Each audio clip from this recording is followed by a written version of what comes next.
Let's talk to Professor Samuel Enim. He's the government statistician. Yesterday, he announced the latest inflation figures. Two main points there. The year-on-year inflation for the first time in 4 or 5 announcements started trending up again.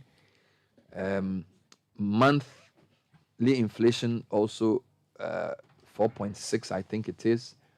And then I think it's the first time he's also going to do it in Kumasi. I don't know why he went to Kumasi to do it. Prof, thanks for joining us. Good morning. Good morning, Bernard, and good morning to listeners. You announced the inflation figures from Kumasi. Are we to take it that you'll be decentralizing the announcements, or you'll be regionalizing the announcements in the future? Not necessarily. This was really demand-driven, and the reason why we accepted the request from the Kumasi Technical University is because it aligns with our orientation that the statistics that we release is not just for policy making, it's for awareness creation, and possibly where there's the need for change in behavior, it happens. And more importantly, because it was an academic environment, we thought it was important we respond positively to their request because it enhances the academia-industry relationship. And from our point of view, why that is important is that it adds to the methodological rigor of the work that we do. So that is why we responded to the request by the university to release the CPI for May on their campus. Inflation started trending downwards from, I think, January. And observers felt that this was good because the peak, I think, was 55-ish.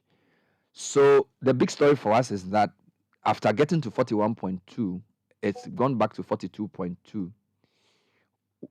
How significant is the fact that it didn't go lower than 41? Looking at the trend, how significant is it? That so another way of asking the question is that, so is 41.2 a trough, so that we expect it to start trending upwards now?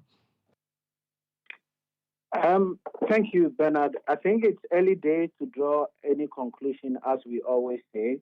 But let's put these numbers in its right context. You are absolutely right in terms of the quotations of the numbers. But let's keep in mind that this is talking about year-on-year inflation. And what that simply means is that we're comparing it with same time last year. So yes, we peaked as a country in December 2022 with 54.1. And since January, we've seen a gradual slowdown of the rate of inflation. Why I say it's important we put these numbers in context is beyond the fact that it is dropping, we are always emphasizing a careful attention to the rate at which it is dropping. Between January and February, it dropped from 53.6 to 52.8, indicating just about a 0.8 percentage point difference. And we saw a marked drop between February and March from 52.8 to 45.0, indicating a 7.8 drop. Then between March and April, the drop in the year-on-year inflation was just about 3.8% as it moved from 45.0 in March to 41.2.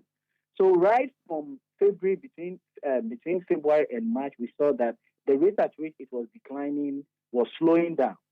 So for it to have gone up by 1 percentage point between April and May 2023, from my point of view, we should have seen this on a year-on-year coming. Why this is important is that there are quite a number of factors that are influencing what we are seeing now. Yes, one can argue that we've seen a relatively stable foreign exchange. We've seen prices at the pump slow down. But let us not forget that even this year, 2023, there have been 2 instances where amid the drop in prices of fuel at the pumps, there have been 2 instances where it's gone up marginally. Let us also not forget that there have been instances where we've had changes in our tax regime, which would also affect what we are seeing. And all this would play out with the other positive stories that we're all looking at in terms of the downward trend. I would not in any way say that we troughed us in April 2023 because between May and June, we're expecting a lot more dynamics. We would recall that we started the month, if I recall correctly, with fuel at the pumps, especially at Goil and Total Shell, recording per liter of 12 cedis 30 pesos. And we've seen a 15 pesos increase, I think, in the last week or two. So all this will play out in terms of how the June prices would look like amid the stability that we see in our foreign exchange. And please, let's always keep in mind that the foreign exchange has an indirect influence on the inflation that we compute. It is not part of the variables that we use in the computation of consumer price index and rate of inflation. Let me quickly jump to the monthly inflation, which is telling a different story.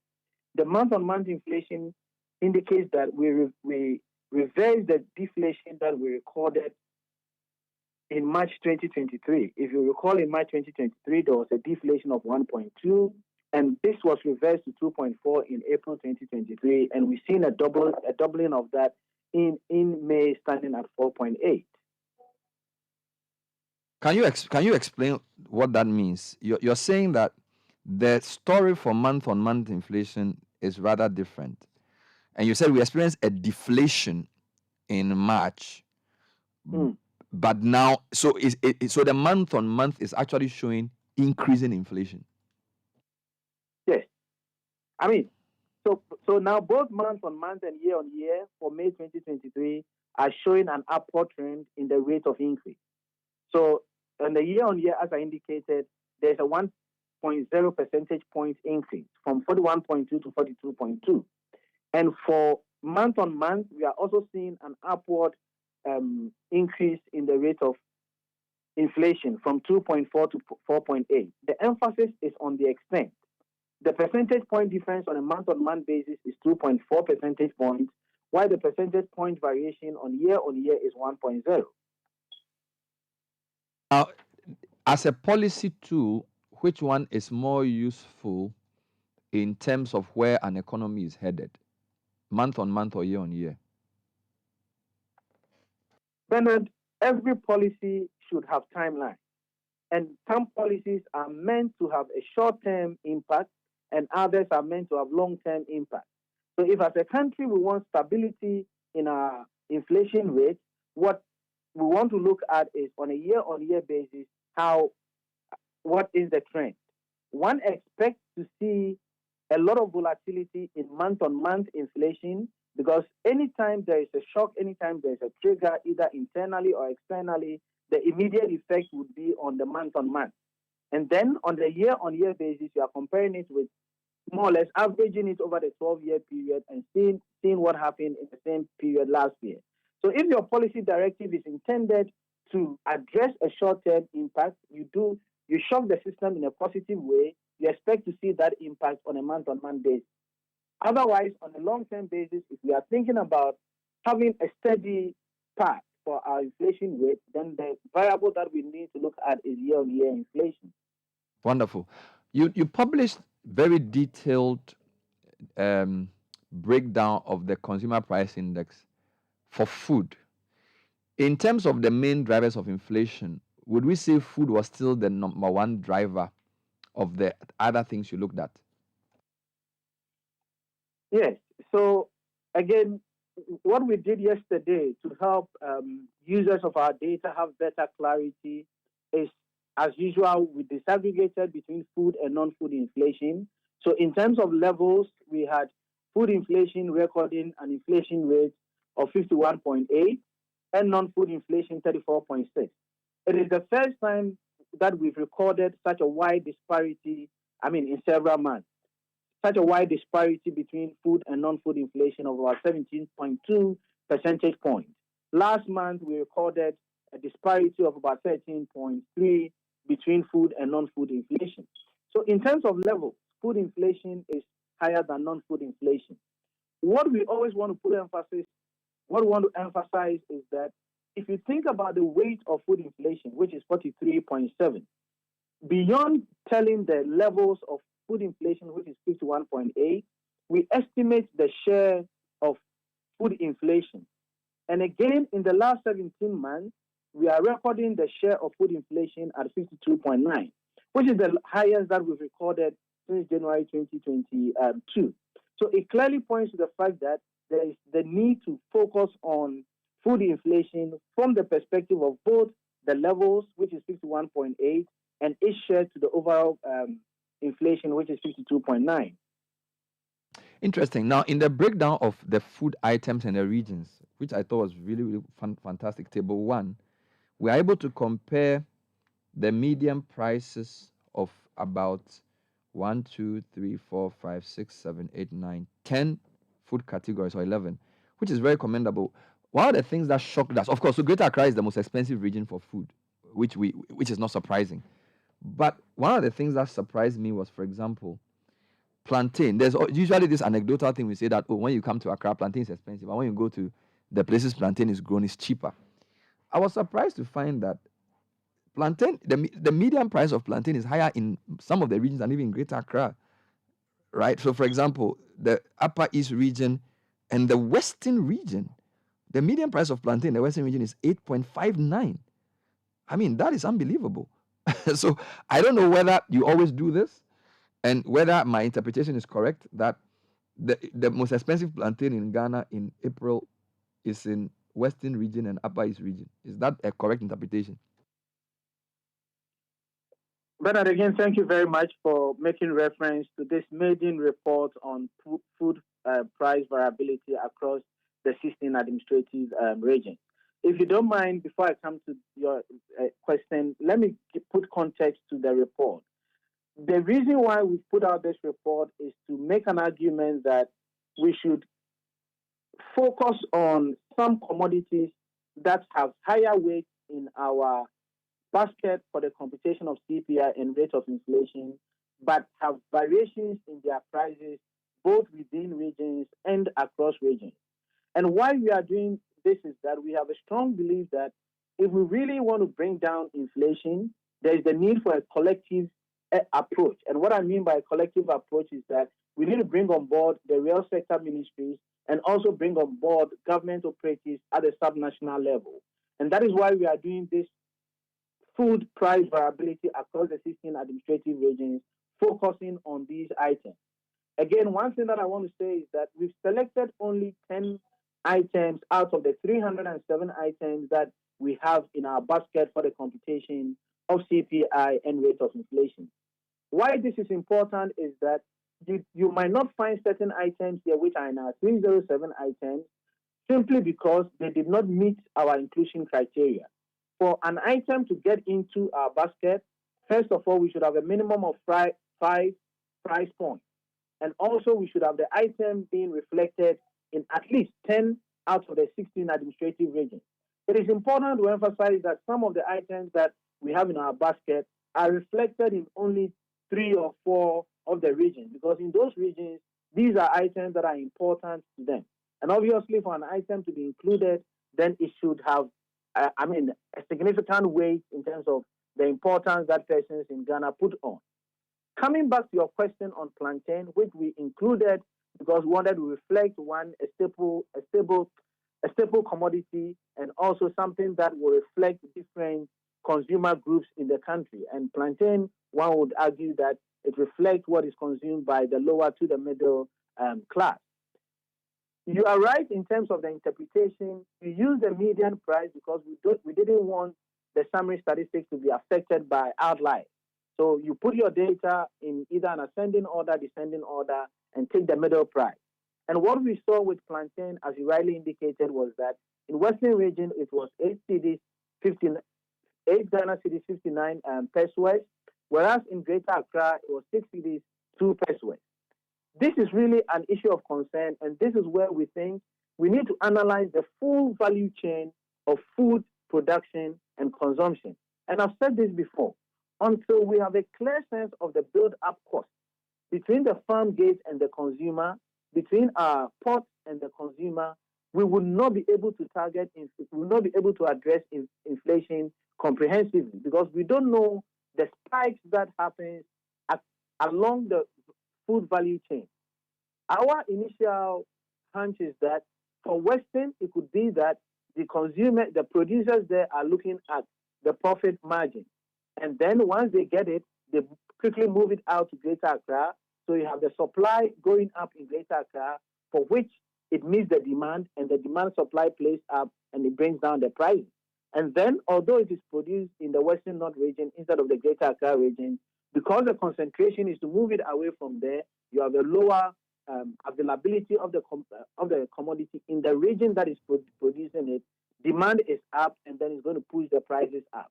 So for us, it is not so much surprising for us because it is not just the region that produces it; it's the entire value chain that we need to analyze. Which is a very interesting point because on that same product, plantain, the region with the lowest median price for plantain is Western North, which is just adjacent to Western region. So it doesn't even make sense. Like Western North sells the cheapest plantain, Western region has the most expensive plantain. I don't understand. The other point was about choosing to include imported rice. Why did you select imported rice as against just local rice? And for that imported rice, I need to say that the region with the highest price was Ahafo region, 20 cedis per kilogram. And the cheapest region for imported rice was Upper West with 10.71. So before you even comment on the price, why did you use imported rice and not normal rice? And then why is Ahafo having the most expensive imported rice? But let me go back to your earlier submission. It will be prudent for us to distinguish between geographical proximity and economic proximity. And why this is important is that the fact that two regions share border doesn't mean that if you are producing one commodity, you take it to the nearest region. Every producer will think more in terms of economic proximity, in terms of returns of the product, rather than geographical proximity. And this is exactly the reason why we are bringing this evidence out. And we are hoping that the Ministry of Local Government Decentralization, that coordinates all activities across the subnational level, will bring the regional ministers together to try and first of all say that these are the prices that are being collected in your regions. Why are we seeing this? How can we create streams of flow so that if Western North is close to Western region, we ensure that commodities that are high in Western region but are very low in Western North region, we can tap into the benefits of economic proximity and get those commodities there. Rather than Western North thinking strongly about the economic proximity and say that we are better off sending it to other regions. So these are the reasons why we put this out there. Coming back to your question in terms of why imported rice and not local rice. Bernard, let me throw a simple question back. I mean, like we all do sometimes. How many of us consume local rice? As I indicated, the basket is based on the importance that persons in Ghana put on different commodities. And in which areas do we see local rice being sold? So we had an inclusion criteria, as I explained to you earlier on. The first criteria, once you are doing a summary statistics, you wouldn't want to pick a commodity that is sold just at one market point, and then that commodity, because it's just one market point, becomes your median and will be the basis for generalization. So at the minimum, we said, let's look for items that at least we can find them in 5 market points, price points. Then the second thing is that they should be reflected in all the 10 regions. The only exception that we did with this analysis had to do with millet. And the reason why we did millet in terms of the 10 regions is that it's a significant staple commodity for those residing in the northern part of the country. But the other 9 items strictly have to satisfy the 3 conditions: 5 price points represented in 10 regions and should have significant weight in our basket for the computation of CPI and rates of inflation. And that is why we missed out on local rice. Fair enough. I'm not making too much of that. The final point I wanted to make was that we noticed from the price distribution across regions that for things that are packaged, like milk and canned or tinned tomatoes, the price variations are much lower. So a tin of milk, the price will not vary from within region or with whatever, within or compared to regions. But things like beef, where there's a lot of arbitrariness, or bread, we noticed that the price variations were very, very, very high. Does that confirm a certain theory of profiteering? Does that confirm a certain theory of the need for standards? Is there, can we jump to that conclusion on the basis of this? Thank you for bringing that up, Bernard. Indeed, that is the exact conclusion that we are putting up for this particular finding. And it's more towards the second than the first. And what I mean by that is the conversation on standardization using appropriate metrics for the purchase of commodities in Ghana has is long overdue. And this is exactly what we want to do. Even when an attempt is being made to standardize it using some approaches like the alonka and the pans and other containers that we use to sell these commodities, they vary from one area to another, and it's not very helpful. And again, this is something that you don't see it as a direct responsibility of any particular government ministry. Yes, MOFA can take it up, but standardization goes beyond MOFA. And this is what we are hoping, that there will be some higher level intervention to ensure that we are clear in our minds how we can ensure standardization of the products that we produce and purchase on our market. The issue of profiteering is possible, but I mean, I wouldn't push it too far because the evidence there is minimal. Thank you for your time and always taking the time to explain, Professor Samuel Enim. We really appreciate you for that.